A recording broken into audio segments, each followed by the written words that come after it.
Di hamparan padang rumput luas Asia Tengah, lahirlah seorang anak dari suku kecil yang hidup berpindah-pindah. Tidak ada yang menyangka, anak miskin ini kelak akan mengguncang dunia. Ia menaklukkan kerajaan demi kerajaan, menghancurkan kota-kota besar, dan membangun kekaisaran daratan terbesar dalam sejarah manusia. Namanya adalah Genghis Khan. Namun sebelum menjadi penguasa dunia, ia hanyalah seorang anak buangan yang berjuang untuk bertahan hidup. Inilah kisah lengkap tentang bagaimana seorang anak bernama Temujin berubah menjadi penakluk terbesar dalam sejarah.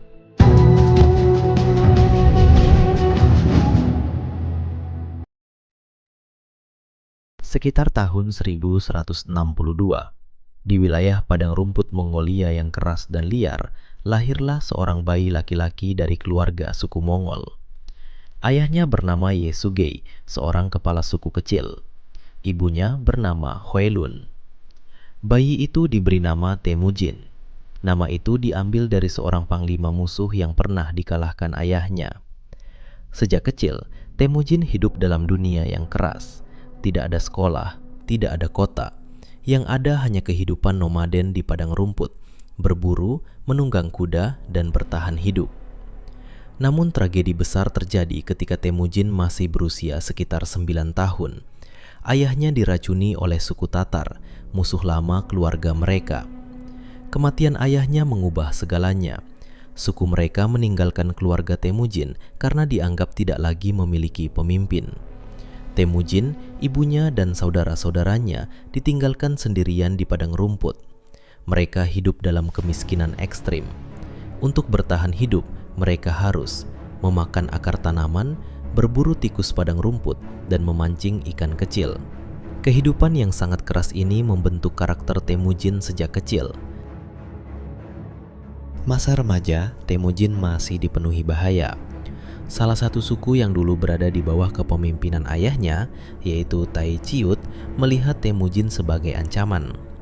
Mereka khawatir bahwa suatu hari anak ini akan tumbuh menjadi pemimpin dan menuntut kembali kekuasaan ayahnya. Karena itu, mereka menangkap Temujin. Ia dijadikan tawanan. Sebagai tanda bahwa ia adalah budak, leher Temujin dipasangi alat kayu besar yang disebut cangwe. Alat itu membuatnya sulit bergerak dan memalukan bagi seorang pria Mongol. Namun, Temujin tidak menyerah. Suatu malam, ketika para penjaga lengah, ia berhasil melarikan diri. Ia bersembunyi di sungai dan menunggu hingga situasi aman. Menariknya, seorang anggota suku Tai Ciut diam-diam membantu Temujin bersembunyi dan meloloskannya. Peristiwa ini memberi Temujin pelajaran penting, bahwa bahkan di antara musuh selalu ada orang yang bisa menjadi sekutu. Ketika mulai dewasa, Temujin kembali mencari keluarga yang pernah dijanjikan untuk menjadi sekutunya. Saat masih kecil, ayahnya pernah menjodohkannya dengan seorang gadis dari suku Onggirat bernama Borte. Temujin kemudian menikahi Borte.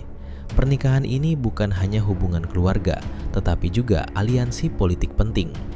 Namun, tidak lama setelah menikah, tragedi kembali terjadi. Suku Merkit menyerang perkemahan Temujin. Mereka menculik Borte. Bagi Temujin, ini adalah penghinaan besar. Untuk menyelamatkan istrinya, Temujin mencari bantuan dari dua pemimpin kuat. Togrul, sahabat lamanya Jamuka, bersama pasukan gabungan, mereka menyerang suku Merkit dan berhasil menyelamatkan Borte. Peristiwa ini menjadi titik awal kebangkitan kekuatan Temujin. Pada awalnya, hubungan antara Temujin dan Jamuka sangat erat.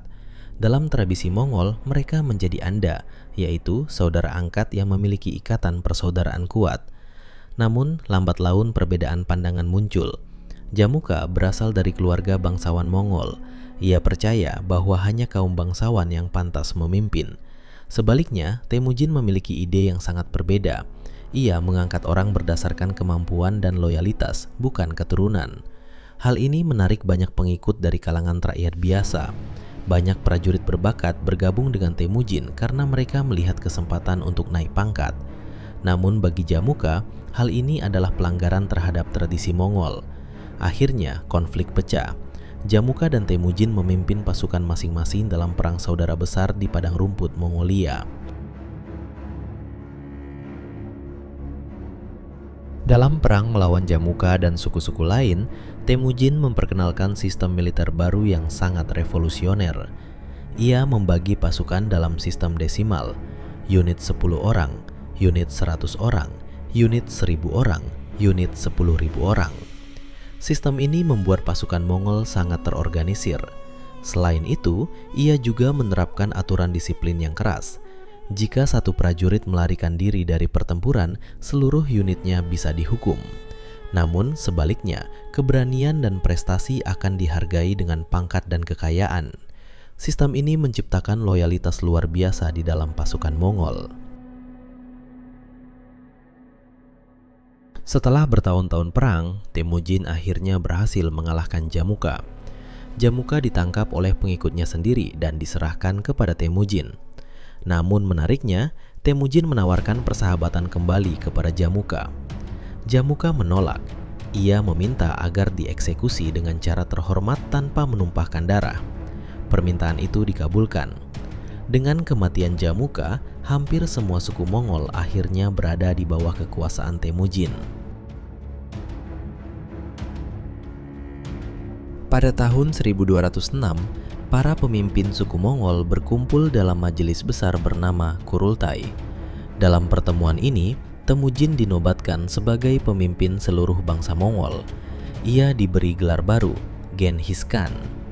Gelar ini berarti kira-kira penguasa agung atau pemimpin universal. Sejak saat itu, bangsa Mongol tidak lagi sekedar suku-suku nomaden yang terpecah. Mereka menjadi sebuah kekuatan militer besar yang siap menaklukkan dunia.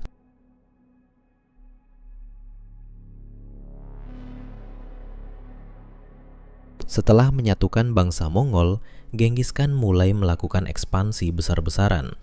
Sasaran pertama adalah kerajaan di Cina Utara, yaitu Jin Dinasti. Pasukan Mongol yang sangat cepat membuat pasukan Jin kesulitan bertahan.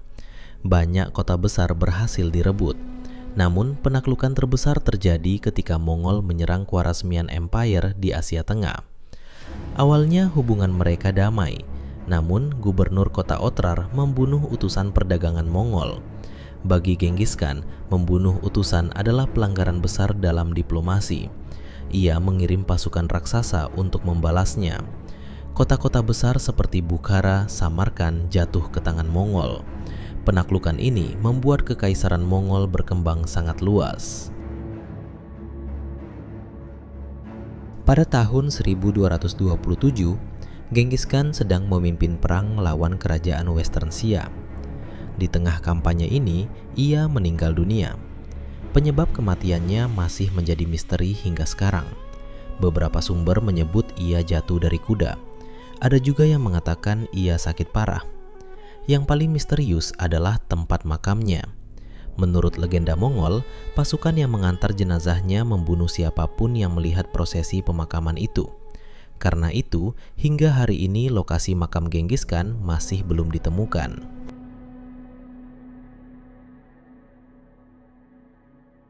Dari seorang anak yatim di padang rumput Mongolia menjadi penguasa kekaisaran terbesar dalam sejarah manusia. Kisah Genghis Khan adalah cerita tentang kekuatan, ambisi, dan perubahan dunia. Seorang anak yang ditinggalkan oleh sukunya justru berhasil menaklukkan dunia, dan hingga hari ini namanya masih menggema dalam sejarah sebagai penakluk terbesar sepanjang masa.